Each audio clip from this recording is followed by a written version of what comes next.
May the precious sublime bodhicitta grow where it is not grown, and where it is grown, may it enhance even further. Same verse.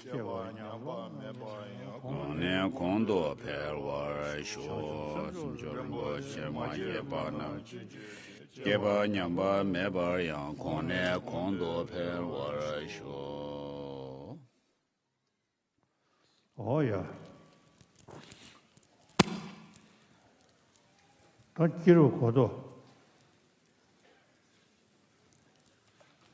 So may the precious sublime bodhicitta not yet born arise and grow, and may that which has been born not decline but grow and develop further. So Zon is going to go through the Jataka tale. I think we are on chapter 13.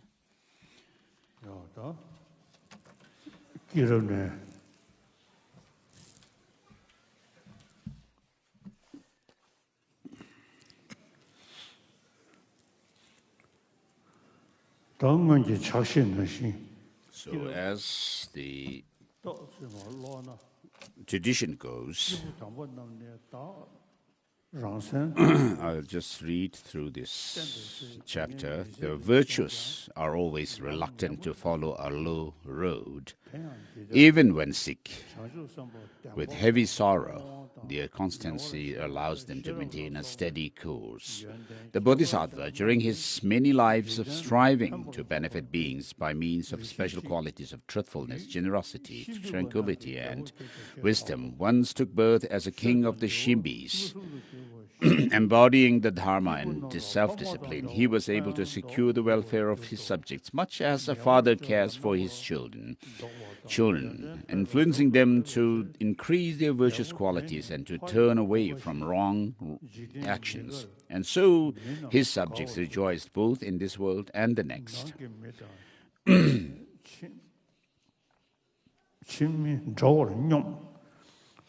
The king administered justice according to the Dharma, treating both kinsman and commoner alike. And because the people were encouraged to cultivate right action and to obstruct the path of wrongdoing, a ladder to the heavenly realms gradually came into being. Understanding that the welfare of the world rested in righteousness, the king delighted in the path of the Dharma, always acting in accord with the Dharma, not allowing others to violate its precepts. The king thus protected his people.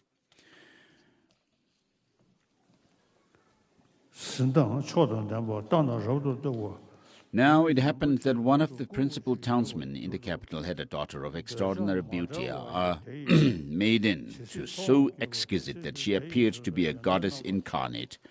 The merest glimpse of her made it impossible for any but the truly dispassionate to look away. So powerful were the attractions of her charms. And for this reason, his family called her Unmadayanti,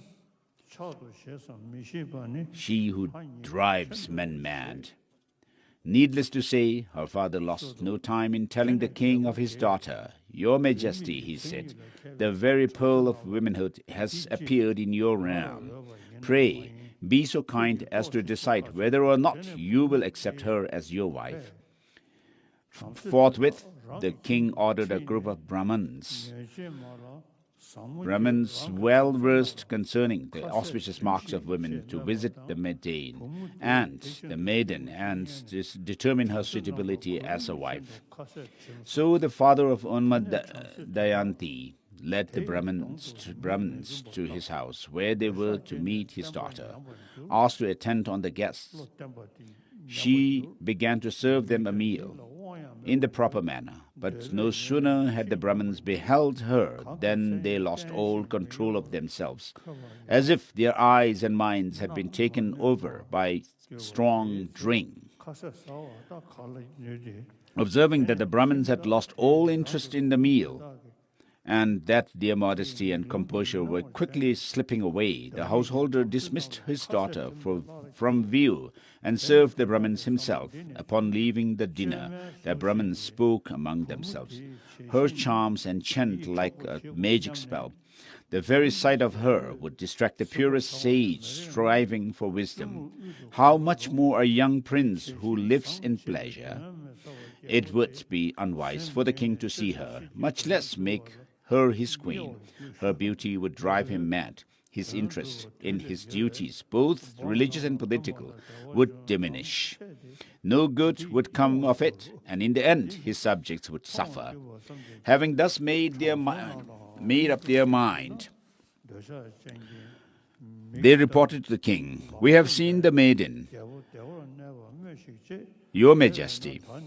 It is true she is attractive and possesses a certain loveliness, but no more. Worse, she has inauspicious marks, foreboding ruin and bad luck. Your Majesty ought not even to see her, much less think of to wed her. A bad wife veils the glory and opulence of both families, and as a cloudy night conceals the moon, obscuring the beauty and symmetry of heaven and earth alike." Believing the maiden to be inauspiciously marked and thus unsuitable to his rank, the king lost all his desire to possess her. Soon afterwards, the householder married his daughter to Abhi Parag, an official of the royal court. Some time later, the king decided to ride through his capital to observe a religious festival. He drove through the town on his royal chariot, delighting in the decorations and excitement. The streets had been sprinkled and cleaned, and the white ground strewn with blossoms of many colors, while aloft flew colorful flags and lively banners. Everywhere there was dancing, singing, pantomime, and music. The scent of flowers mingled with the rich profusion of odor, incense, powders, perfumes, ointments, and liquor. Lovely wares were being peddled among the crowds of merry citizens who were dressed in their finest attire.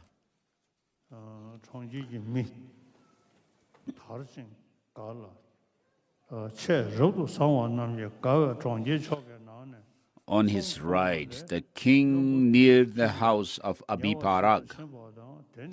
There, Unmadayanti, angry with her sovereign because he had spurned her inauspicious marks indeed, stood atop the flat roof of the house, pretending to be curious to see him. As a flash of lightning illuminates a cloud, so did her presence charge the scene. And she wondered in her heart if this king would be able to remain firm and unshaken by such an inauspicious person as herself. As she faced him, the king's eyes fell upon her. Now the king was accustomed to the wanton airs of harem beauties. He also possessed a modest disposition, great constancy, and a strong sense of shame, attached to the path of virtue, and thus greatly afraid of the looks to look at young women attached to her. He was practiced in subduing the senses, but he was no match for the god of love. Powerless to turn away, he gazed at her for a long time. Is she perhaps the goddess of that house? He thought. Is she an Apsara or a demoness? Or Kumuda, the lovely wife of the moon? Surely she cannot be human. And thus he continued to ponder at his chariot, as his chariot drove on, returning to his palace like one absent-minded. He thought of nothing but her, his firmness of mind utterly destroyed. After a few days, he took his charioteer, Sunanda, aside and asked, "Whose is the house that is surrounded by a white wall? And who is she whose beauty shines like lightning in a white cloud?" Sunanda answered, "Your Majesty has a high official by the name of Abhiparaga. That is his house, and that woman is his wife. She is the daughter of Kirittabha Vaba. People call her Unmadayanti, she who drives men mad." Discovering that she was the wife of another plunged the king into despair. Sighing long and deeply, his eyes fixed and unmoving, he said to himself in a low voice, "Alas, this creature is named all too well, for a sweet smile has driven me to distraction. That this weakness of mine concerns the wife of another means I must indeed be mad. If only I could forget her. Yet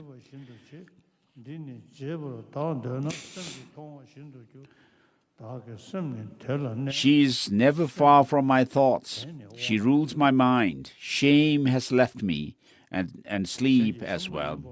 If only I could give myself over to thoughts of her graceful features, her eyes, her smiles, her beauty.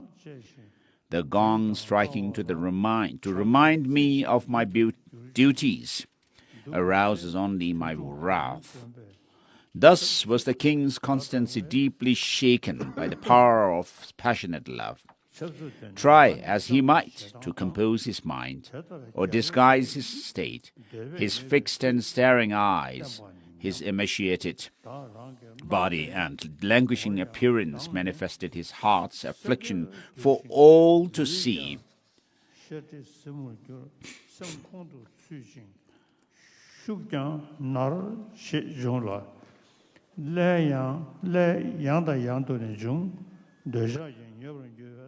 Abhiparag, the king's officer,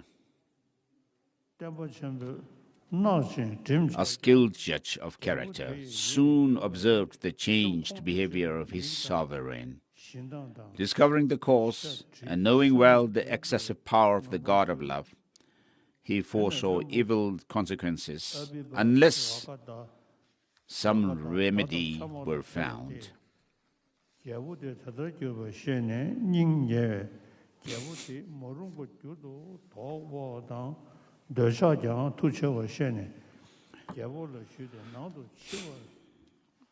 Since he loved his king, he sought a private audience, and approaching his lord, he said, "During my morning prayers today, O lotus-eyed ruler, a yaksha appeared before me saying, 'The king has fallen in love with Unmadayanti, she who drives men crazy. How can you ignore it?' And then he vanished. Immediately I came to you. If what he said is true, Your Majesty, why have you remained silent? Do me the favor of taking her." The king was confounded and dared not lift up his eyes for shame. Nevertheless, even though he was caught in the clutches of love, he would not let his firmness falter. Because of his deep knowledge of the Dharma and a long and good practice. "No, that cannot be," he said simply. "And for what reason? First, all my merit would be lost, and I am not immortal. Second, my wicked deed would inevitably become known to the public. And finally, when you were separated from your wife, you would burn with the fire of sorrow, a fire which would consume you as surely as flames consume dry grass. The action you suggest would cause distress in both this world and the next. Although the ignorant would accept your offer, the wise would refuse it because of these reasons." Abhiparaga replied, "Do not fear, Your Majesty, that you will transgress the teachings of the Dharma. Does not the Dharma tell us to accept all gifts that are offered? Therefore, you do me a wrong by rejecting mine. You are obstructing my practice of generosity, nor should you fear damage to your reputation. This is an arrangement purely between the two of us. Nobody else need know of it. Further, this transaction is a favor to me, not a grief. What harm can come to me when my greatest satisfaction lies in serving my king? I beg of you, quietly go and indulge your love. No harm will come to me. So we'll stop here for today.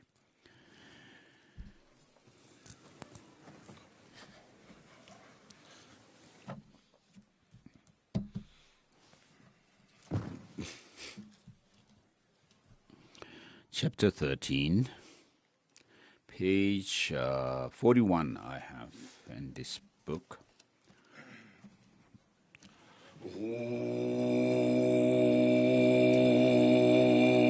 So we stopped, and I beg of you, quietly go and indulge your love. No harm will come to me. Next is a mandala offering.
So we're making this mandala offering in gratitude for the teaching that His Holiness has given.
Ground anointed with perfume, strewn with flowers. I imagine it is a Buddha felt, pure Buddha felt, and offer it to.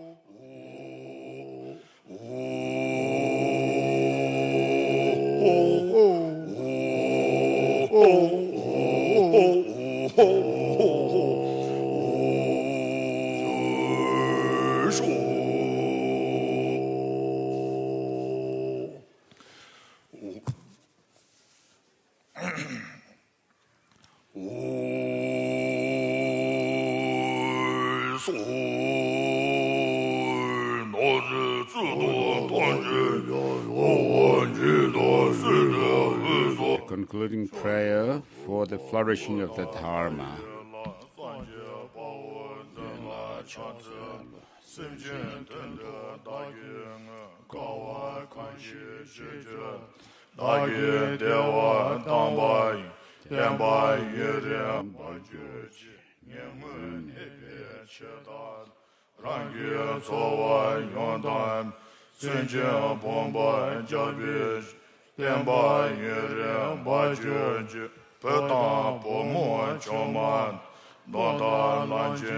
The prayer begins with homage to the seven Buddha, heroes, Vipasyan Sikhin and Vishwabhu, Krakuchandra, Kanakamuni, Kashyapa, and Gautama Shakyamuni.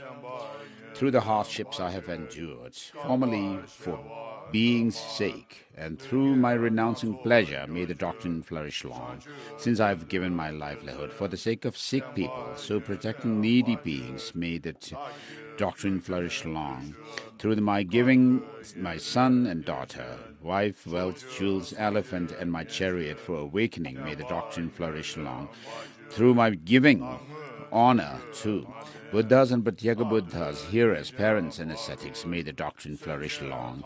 Through my tasting diverse sufferings for many millions eons, and seeking learning for awakening, may the doctrine flourish long. Through my long-kept morals, vows, and penances, and worship of Buddhas of the 10 directions, may the doctrine flourish long. Always firm, outshining others, through past energy I've had, for all sentient beings saving, may all doctrine flourish long. Through my bravely keeping patience always, bearing evil beings in decline of beings and kleshas, may the doctrine flourish long. Through my practicing samadhis, many as Ganges sands and dhyanas, liberations, formless trances, may the doctrine flourish long. Through my past austerities, kept in woods for Gnosis' sake, and teaching many treatises, may the doctrine flourish long. Through my giving my flesh, blood, and life because of love, and giving limbs and minor parts, may the Dharma's method prosper. Through my past full loving ripening of the sinful, fixing them in the triple vehicle, may the best gift Dharma grow. Through my saving beings from the wrong views, to establish them in right view, once I've method and wisdom, may the Dharma prosper. Through my freeing beings from klesha's fire with the 4 attractions, and subduing growing evil, may my following stay long. Through my saving tirthikas from the flood of other views, fixing them in right view, may my followers be faithful always. May the doctrine flourish long. That the Dharma King Tsongkhapa's Dharma method may prosper. Let all adverse signs be stilled, and good conditions be complete. Thanks to my teacher and others, joined to collections of the 3 times, may the doctrine of the conqueror, Losang Tragpa, flourish long.